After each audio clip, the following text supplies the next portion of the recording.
A wing attack is countered by an attack in the center.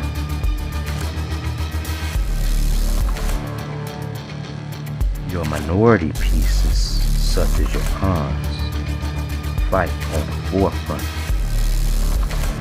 They make the way for your pieces that are held in reserve. Bishops and knights, and your majority pieces, queen and rooks, are ready to launch an attack from the sides of the board.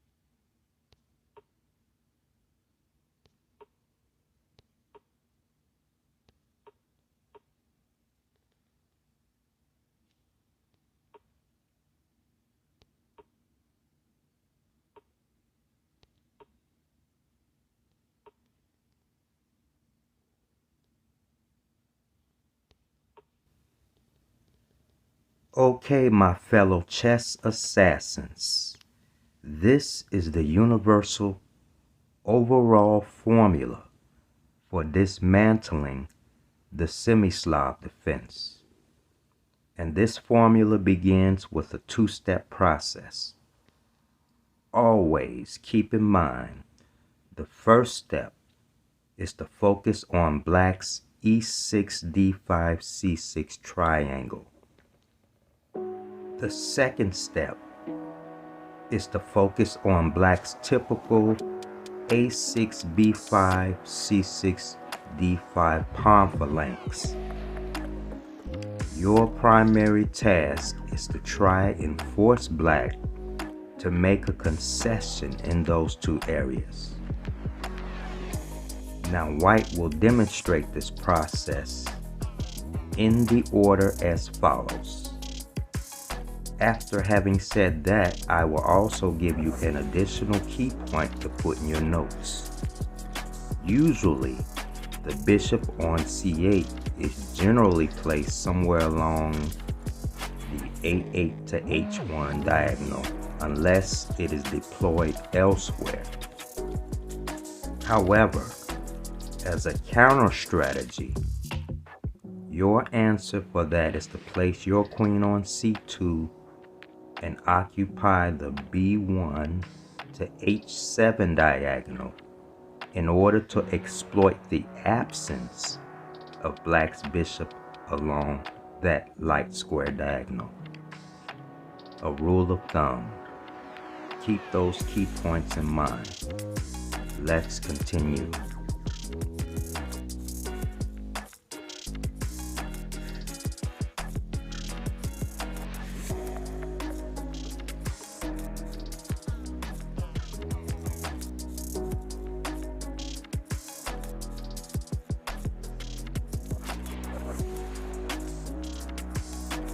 Key point. So White brings the rook from f1 over to d1.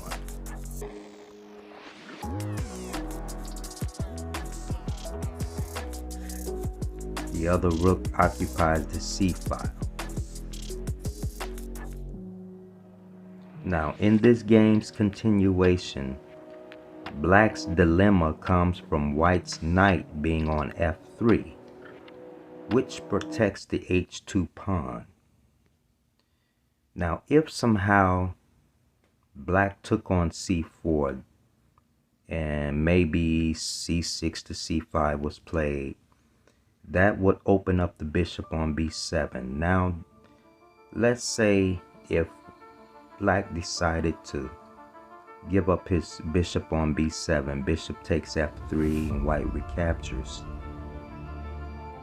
I wonder if knight g4 was played by Black, then the queen on c7 and knight on g4 would both be threatening checkmate.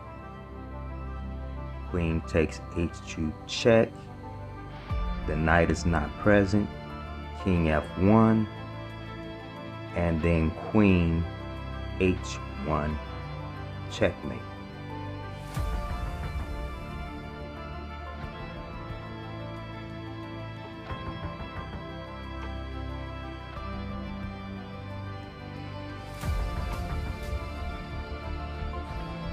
Now you see how the queen and rook is lined up on the c file,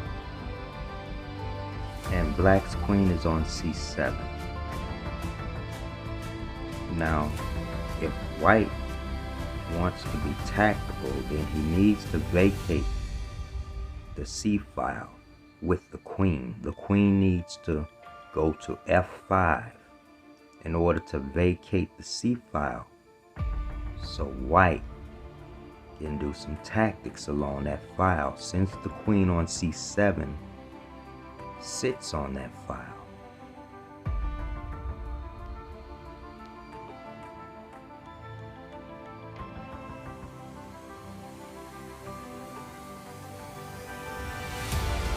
Black closes that file by playing the pawn from c5 to c4.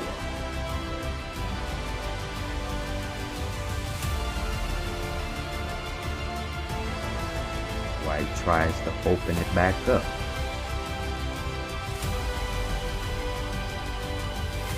White, for the most part, will occupy central dark squares, particularly the e5 square.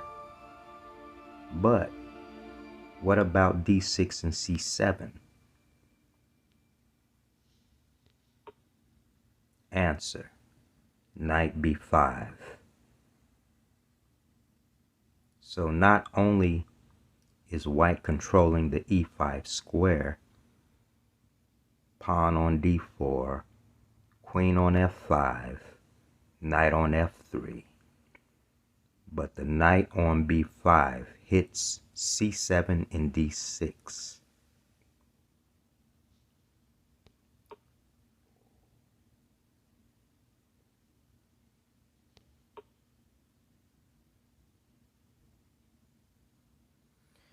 Key point: crossing the middle line, the T, that divides the chessboard, is a classic maneuver that maximizes the power of the attacker. White is the attacker in this case. Crossing the T maximizes the power of the attacker while minimizing the power of the defending forces.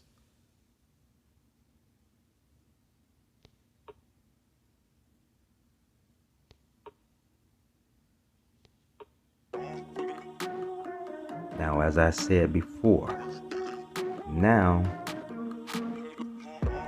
no pawn on c6, no pawn on e6, but you see white's typical a6, b5, c4, d5 pawn phalanx. That is the next focus for white.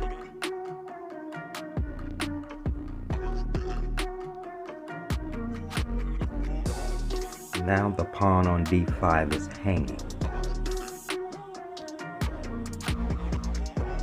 And after the recapture, the d pawn falls.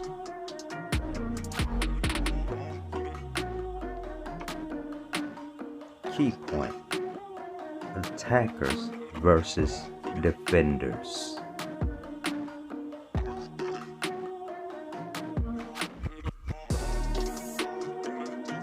Two of black's pieces now attacks the knight on d5. The logical move is bishop f3.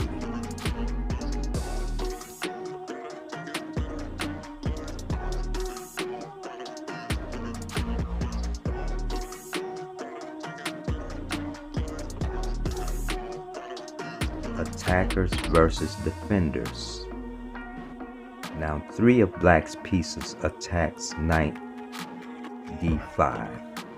So white is forced to take action.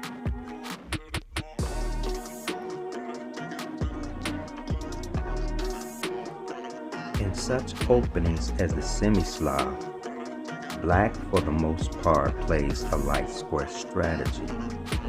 So it is only logical for white to try and erupt black's pawns on these squares and to eliminate the pieces defending them, such as the bishop on b7.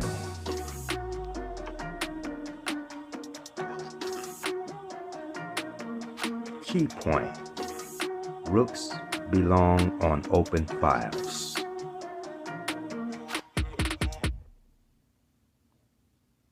Notice how the rook battery pins the pawn on c4. Also, all three of white's major pieces are aiming at the rook on c8. g7 to g6 makes Luft for the king to step off the back rank, avoiding any possibilities of a back rank mate.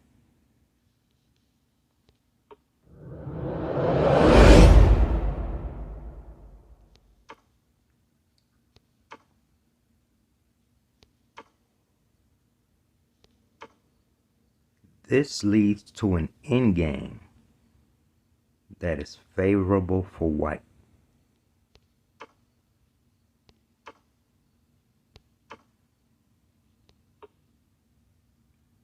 King f8 must quickly walk towards the center in order to combat white's d and e pawns, in concert with the rook on a7.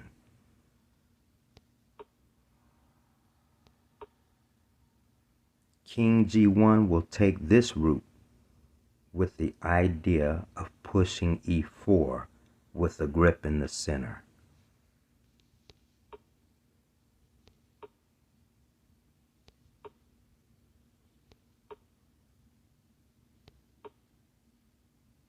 Key point: a pawn advantage is good for the endgame.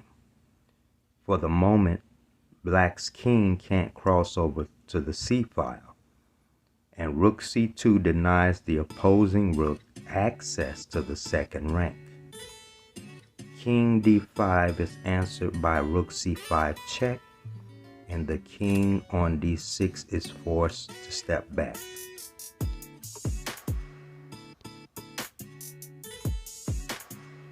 That concludes this video lesson, among others to come. I want you to practice this in-game position, and after you do, afterwards I want you to go back to the start of this game from move 1. Practice the positions and apply the key points mentioned. That is your homework until the next lesson of this video series. Thank you for watching.